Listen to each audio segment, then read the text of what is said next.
গঙ্গার যে পানি চুক্তি এই বছর সেটি শেষ হয়ে যাচ্ছে। এই পানি চুক্তিটি যদি নবায়ন না হয় তাহলে হার্ডিঞ্জ ব্রিজের নিচ দিয়ে আবার ট্রাক চলবে। আমরা মাওলানা ভাসানী, গোলাম আজম এবং খালেদা জিয়া সবাইকে দেখেছি, এবং আমাদের বামপন্থী দলের নেতারা পারাক্ষা অভিমুখে লং মার্চ করেছে, এক ফোঁটা পানিও গঙ্গাতে আনতে পারেনি। পরে প্রধানমন্ত্রী শেখ হাসিনা 1996 সালে ক্ষমতায় আসার পর 30 বছরের যে চুক্তিটি করেছিলেন 1996 সাল থেকে 2026 সাল, সেই চুক্তিটির বদলেতেই গঙ্গায় পানি আসে পথ করে। আমাদের খাদ্যে স্বয়ংসম্পূর্ণতা অর্জনে এই গঙ্গার পানি বিশাল ভূমিকা রেখেছে। আজকে যদি এই গঙ্গার পানি বন্ধ হয়ে যায়, বাংলাদেশের অসভ্যতার কারণে, বাংলাদেশের অবন্ধুসুলভ আচরণের কারণে, জঙ্গিবাদী মনোভাবের কারণে এবং অকৃতজ্ঞ চেতনার কারণে, তাহলে এই দেশ, এই সমাজ, এই রাষ্ট্র সত্যিকার অর্থেই ধ্বংস এবং বিলীন হয়ে যাবে। সুপ্রিয় সুধী, যে যেখান থেকে দেখছেন সবাইকে অনেক অনেক প্রীতি ও শুভেচ্ছা। আজকে যে বিষয়টি নিয়ে কথা বলবো সেটি হচ্ছে বাংলাদেশ এবং ভারত, এই দুটি প্রতিবেশী রাষ্ট্রের সম্পর্ক কোথায় গিয়ে দাঁড়িয়েছে এবং ভবিষ্যতে এই সম্পর্কটি বাংলাদেশের অর্থনীতির উপরে এবং ভারতের অর্থনীতির উপরে কী প্রভাব ফেলতে পারে তা নিয়ে একটি আলোকপাত করতে চাই। দেখেন, বাংলাদেশে 2024 সালের 5 আগস্ট একটি জঙ্গি হামলার পর, একটি জঙ্গি আক্রমণের পর, যেটা স্পন্সর করেছে আমেরিকা আর যেটাকে এক্সিকিউটের দায়িত্ব নিয়েছিল জঙ্গিরা এবং সাপোর্ট দিয়েছিল বাংলাদেশের সেনাবাহিনী। তো এই তিনটি যৌথ প্রযোজনা, জঙ্গি, বাংলাদেশ সেনাবাহিনী এবং আমেরিকার অর্থায়ন, আর এগুলাকে সমন্বয় যিনি করেছেন, যারা করেছেন তারা হচ্ছে বাংলাদেশের কিছু এনজিও। তো তারা সমন্বয় করে বাংলাদেশে একটি অভ্যুত্থান হলো, যে অভ্যুত্থানটির পিছনে কারিগররা হলো মৌলবাদী, জঙ্গিবাদী শক্তি। এই শক্তি ক্ষমতার প্রতিভূ হিসেবে যাকে ক্ষমতায় বসালেন তিনি হলেন নোবেল ইউনুস, মোহাম্মদ ইউনুস। বাংলাদেশের মানুষের মধ্যে, অনেক মানুষের মধ্যে এক ধরনের একটা হাহাকার ছিল যে ডক্টর ইউনুস যদি একবার ক্ষমতায় আসতো তাহলে বাংলাদেশ নামক এই ছোট্ট দেশটি মনে হয় ধনী রাষ্ট্রে পরিণত হতো।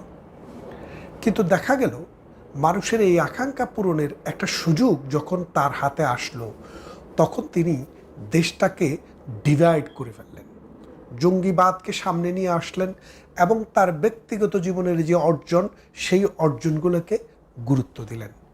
এর ফলে বাংলাদেশ একটি দীর্ঘমেয়াদী সমস্যায় পতিত হলেন। বাংলাদেশের সবচেয়ে পুরনো রাজনৈতিক দল বাংলাদেশ আওয়ামী লীগকে রাজনৈতিকভাবে প্যারালাইজড করার চেষ্টার অংশ হিসাবে বাংলাদেশ আওয়ামী লীগের সমস্ত কার্যক্রম নিষিদ্ধ করলেন এবং একটি নির্বাচন করলেন, পাতানো নির্বাচন, ম্যানুফ্যাকচার্ড নির্বাচন, ইঞ্জিনিয়ারিং ইলেকশন, যেখানে প্রধান শক্তি বাংলাদেশের সবচেয়ে বেশি মানুষের প্রতিনিধিত্বশীল আওয়ামী লীগ নেই। সেটিকে নির্বাচন বলাটা অযৌক্তিক, বরং সিলেকশনের মাধ্যমে একটি রাজনৈতিক দলের হাতে ক্ষমতা দিয়ে গেলেন। তো এর ফলে ভারতের সাথে বাংলাদেশের একটা দূরত্ব তৈরি হয়। দুইটা কারণ। প্রথমত, যখন জঙ্গি হামলা শুরু হয় বাংলাদেশে, তখন বাংলাদেশের প্রধানমন্ত্রী ভারতে আশ্রয় গ্রহণ করেন। এটা কিন্তু প্রধানমন্ত্রী শেখ হাসিনার জন্য প্রথম ভারতে আশ্রয় গ্রহণ নয়। তার পিতাকে যখন 1975 সালে মৌলবাদী পাকিস্তানি গোষ্ঠীর মদতপুষ্ট একদল সেনা আমেরিকার অর্থায়নে এবং আমেরিকার তত্ত্বাবধানে যখন হত্যা করে, তখনও এই প্রধানমন্ত্রী শেখ হাসিনা জার্মানি থেকে বহু দেশ ঘুরে ভারতেই কিন্তু আশ্রয় নিয়েছিলেন। সুতরাং এই আশ্রয়স্থলটি শেখ হাসিনার জন্য নতুন নয়, এটি পুরনো। এবং এই বাংলাদেশের জন্মের সাথে ভারতের সম্পর্ক ছিল। 75 পরবর্তী সময়ে আবার অসাম্প্রদায়িক চেতনার হাতে ক্ষমতাটি যাক, সেই ক্ষেত্রেও ভারতের অনেক ভূমিকা ছিল।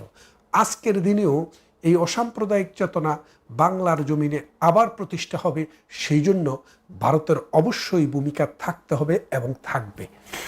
আমেরিকার ভূমিকা থাকবে জঙ্গিবাদের উত্থানে, আর ভারতের ভূমিকা থাকবে জঙ্গিবাদের পতনে।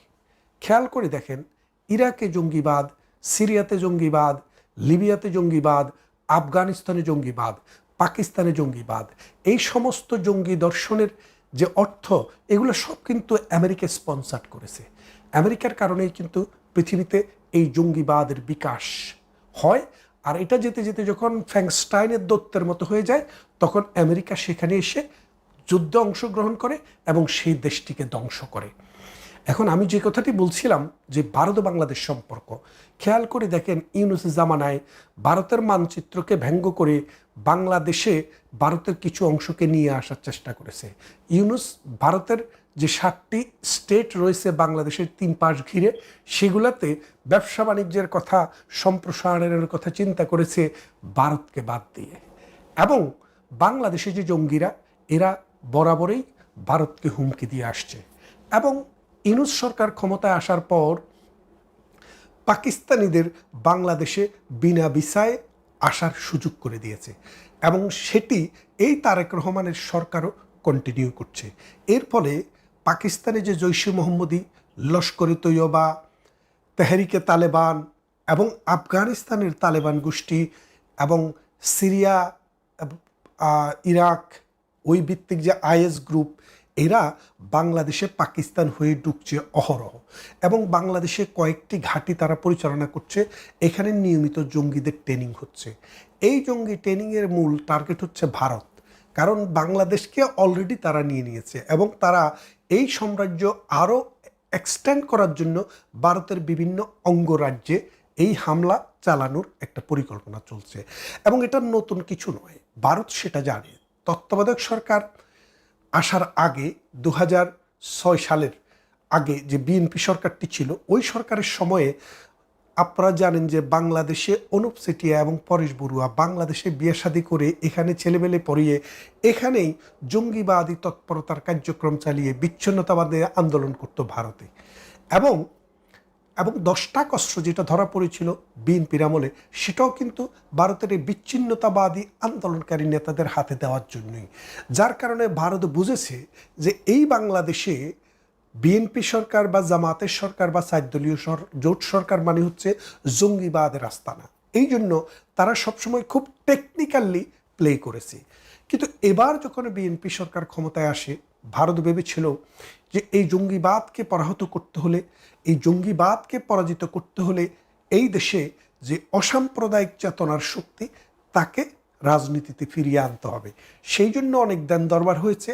তারা বলেছে আমরা ইনক্লুসিভ রাজনীতি চাই, অর্থাৎ সমস্ত দলের অংশগ্রহণের রাজনীতি চাই, যেমনটা তারা আগেও বলতো। এবং তারেক রহমানকে তারা মনে করেছিল 17 বছর ব্রিটেনে ছিল নির্বাসিত জীবনে, তিনি আর যাই হোক এই মৌলবাদী শক্তিকে কোনো রকম প্রশ্রয় দিবেন না। এই কথা মনে করেই কিন্তু ভারত এই তারেক জিয়াকে বাংলাদেশে প্রত্যার্পণে সহযোগিতা করেছে, এবং এই নির্বাচনে যেন তারেক রহমান জয়লাভ করে আওয়ামী লীগের অ্যাবসেন্সে, সেদিকেও কিন্তু ভারতের একটা প্রচ্ছন্ন সমর্থন ছিল বলে অনেকে বলে থাকেন, যদিও এর কোনো সুনির্দিষ্ট প্রমাণ আমার কাছে নেই। তো এই ভারতের চাওয়া বা ভারতের পাওয়া, সেটার চাইতে বড় কথা হলো তারেক রহমান বাংলাদেশের ক্ষমতায় আসে।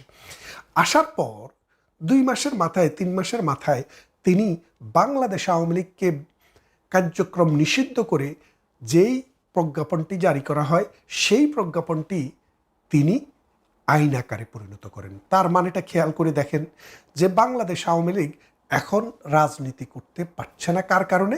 তারেক জিয়ার কারণে। কারণ ডক্টর ইউনূসের সময় ছিল 60 দিন। 60 দিনের বেশি তার ক্ষমতা থেকে যাওয়ার পরে এটা আর কার্যকর থাকার কথা না, কিন্তু তারেক জিয়া সেটাকে প্রলং করলেন। যেমনটা 1975 সালে বঙ্গবন্ধুকে হত্যা করার পর ইন্ডেমনিটি অধ্যাদেশটি দিয়েছিল মোস্তাক, কিন্তু সেই মোস্তাকের অধ্যাদেশটিকে আইনেতে পরিণত করেন জিয়াউর রহমান। তাহলে খেয়াল করে দেখেন, বঙ্গবন্ধু হত্যার বিচারকে রহিত করেছিল জিয়াউর রহমান, আর পুলিশ হত্যা সহ আওয়ামী লীগের হাজার হাজার কর্মীকে হত্যার যে বিচার, সেটাকে রহিত করলেন কে? তারেক জিয়া। কারণ ওই দায় মুক্তি দিয়ে ডক্টর ইউনূস যে অধ্যাদেশটি জারি করেছিলেন, সেই অধ্যাদেশটি এই তারেক রহমানের সরকার পাশ করিয়ে দিয়েছে। এখন দেখেন, এই মৌলবাদী জঙ্গিবাদীদেরকে যারা রক্ষা করে তারা কখনো মৌলবাদ এবং জঙ্গিবাদ নিয়ন্ত্রণে কোনো কাজ করবে না। এখন যে কথাটি মূল ছিল সেই কথাটি ছিল সাম্প্রতিক সময়ে ভারতে একটি ভিজিটের কথা ছিল তারেক রহমানের। সেখানে 2টি শর্ত জুড়ে দিয়ে সেখান থেকে তিনি সরে আসলেন, কিন্তু আলটিমেটলি ভারত হারেনি, বাংলাদেশ জিতেনি। হেরে গেছে, মানে বাংলাদেশের তারেক জিয়ার সরকার জিতেনি, হেরে গেছে বাংলাদেশ। কেন হেরে গেছে আপনারা বলি। বাংলাদেশের অর্থনৈতিক উন্নয়নে, বাংলাদেশের অর্থনীতির গতি এবং মানুষের জীবনকে ঠিক রাখতে আমাদের বৃহত্তর প্রতিবেশী ভারতের যে কী পরিমাণ ভূমিকা, সেটা আপনারা যদি গত 53-54 বছরের ইতিহাসটা একটু খেয়াল করেন তাহলে দেখবেন। আমাদের যখনই বিদ্যুতের সমস্যা হয়েছে আমরা ভারত থেকে বিদ্যুৎ এনেছি। আমাদের পেঁয়াজের সমস্যা, কাঁচামরিচের সমস্যা, চাল ডাল লবণ তেলের সমস্যা, আমরা ভারত থেকে সেটা এনেছি। আমাদের গ্যাসের সমস্যা আমরা ভারত থেকে এনেছি। ডিজেলের সমস্যা সেটা আমরা ভারত থেকে এনেছি। ভারত আমাদেরকে বিনা পয়সায় দেয়নি, টাকা দিয়েই দিয়েছে। কিন্তু সবচেয়ে বড় যে বিষয়টি, পৃথিবীর অন্য কোনো দেশ থেকে যারা এই সাহায্য দিতে পারে তাদের কাছ থেকে যদি আপনি সেটা আনতে যান, আপনার যেই সময়টা ট্রান্সপোর্টেশন এবং কমিউনিকেশনে লাগে এবং যে কষ্টটা লাগে সেটার চাইতে 3 ভাগের 1 ভাগ দিয়ে ভারত থেকে আনা যায়। যার কারণে আমাদের প্রয়োজনেই কিন্তু ভারতকে আমরা এই ব্যবহারটা করেছি। এখন খেয়াল করে দেখেন, বাংলাদেশের 3 দিকে ভারত, মাত্র একদিকে হচ্ছে বঙ্গোপসাগর। 1971 সালে যখন মহান মুক্তিযুদ্ধ চলে তখন ভারত পাকিস্তানকে তার সীমানা বন্ধ করে দিয়েছিল, অর্থাৎ ভারতের যে আকাশ সীমা, সেই আকাশ সীমাটি ব্যবহার করা ভারত বন্ধ করে দিয়েছিল। যখন ভারত বন্ধ করে দেয় তখন বাংলাদেশে একটি ফ্লাইট আসতে হলে প্রথমে সেটি কলম্বোতে যেত, কলম্বো থেকে বাংলাদেশে বঙ্গোপসাগরের উপর দিয়ে আসতো। এর ফলে আমাদের যে বিমানের খরচ এটা 2 গুণ বা 3 গুণ বেড়ে যেত। এখন বর্তমানে ভারতের সাথে আমাদের যে সমস্যাটি, এই সমস্যার ফলে আস্তে আস্তে ভারত যদি এই রকম অবস্থায় যায় যে ভারতের আকাশ সীমা দিয়ে বাংলাদেশের কোনো বিমান চড়তে দেব না, আপনি কি করবেন? ভারতও আমাদের আকাশসীমা ব্যবহার করে। যেহেতু আমাদের দেশ ছোট, এই অংশটা ভারত চাইলে পরিহার করতে পারে। এটুক ব্যবহার না করলেও ভারতের চলে, কিন্তু এটুক ব্যবহার না করলে বাংলাদেশের চলে না। এর ফলে কি হবে? বাংলাদেশ বহির্বিশ্বের সাথে ডিসকানেক্টেড হয়ে যাবে। আর কানেকশন যদি রাখতে হয় প্রথমে কলম্বোতে আসবে, কলম্বোতে আসার পর বাংলাদেশে ফিরবে। তাহলে বাংলাদেশে মিডল ইস্টে যেতে এখন যেখানে 30,000 লাগে তখন সেটা 50,000 হয়ে যাবে। এই শ্রমিকের জীবন হবে দুর্বিষহ, মানুষের জীবন হবে দুর্বিষহ। ইউরোপ থেকে, আমেরিকা থেকে যে ফ্লাইট আসবে সে ফ্লাইট কলম্বো হয়ে ঢাকায় যেতে হবে। সরাসরি ঢাকায় যাওয়ার কোনো রাস্তা বাংলাদেশের নেই, কেননা আমাদের চারদিকে ভারতের আকাশসীমা। এই ভারত এটা বন্ধ করে দিবে কখন, বা আদৌ বন্ধ করে দিবে কিনা সেটার চাইতেও বড় কথা হচ্ছে এই সম্ভাবনাটা আছে কিনা, সত্যিকারই আছে। এক। দ্বিতীয়ত দেখেন, আদানি এখনও আমাদের 1600 মেগাওয়াট বিদ্যুৎ সরবরাহ করে।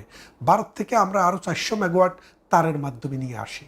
এই যে 2000 মেগাওয়াট, এই বিদ্যুৎ যদি কোনো কারণে ভারত বন্ধ করে দেয়, মরার উপরে খড়ার গা, আরও কি অবস্থা হবে বিদ্যুতের সেটা বোঝেন।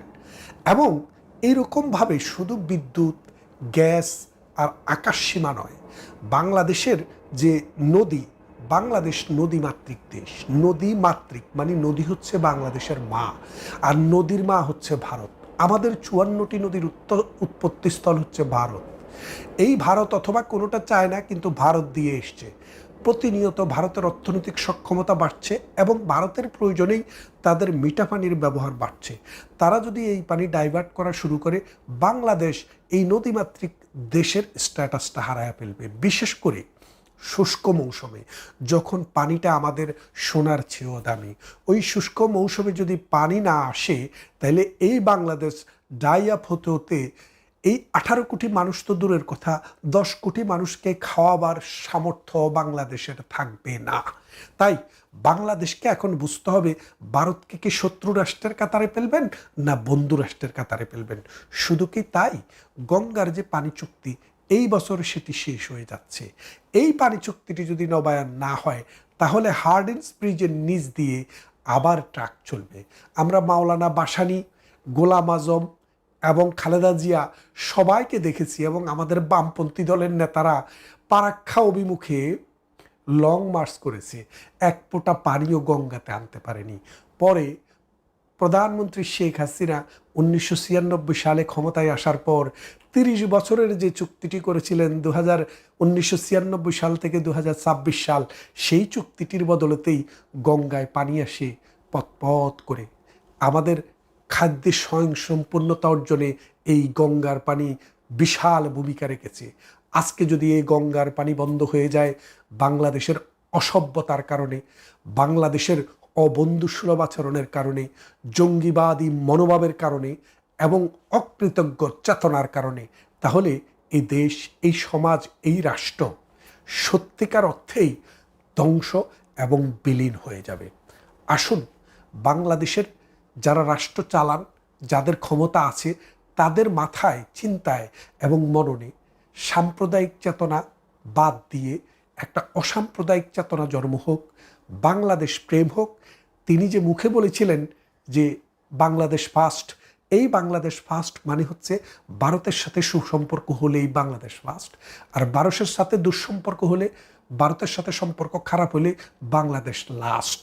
বাংলাদেশ জাতীয়, আন্তর্জাতিক কোনো পর্যায়ে দাঁড়াতে পারবে না। আসুন, দেশকে বাঁচাতে হলে ভারতের সাথে বন্ধুত্বপূর্ণ সম্পর্কটিকে টিকিয়ে রাখি এবং এগিয়ে নিয়ে যাই। কথা হবে অন্য কোনো ভিডিওতে, অন্য কোনো দিন। ভালো থাকবেন সবাই।